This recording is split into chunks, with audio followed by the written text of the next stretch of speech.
Subscribe کریں اور bell icon پر بھی کلک کریں۔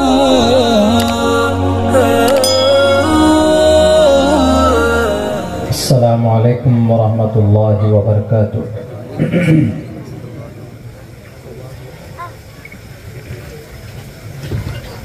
ان الحمد للہ نحمده ونستعینه ونستغفره ونؤمن به ونتوکل علیہ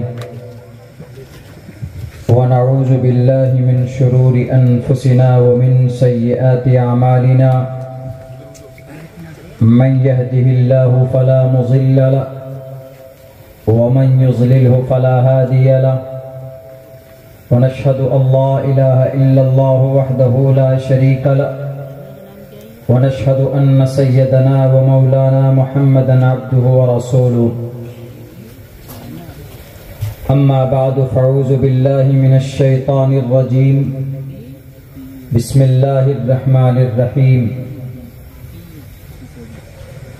لقد كان لكم في رسول الله أسوة حسنة وقال الله تبارك وتعالى في القرآن المجيد قل يا أيها الناس إني رسول الله إليكم وقال الله تبارك وتعالى وما أرسلناك إلا رحمة للعالمين وقال الله تبارك وتعالى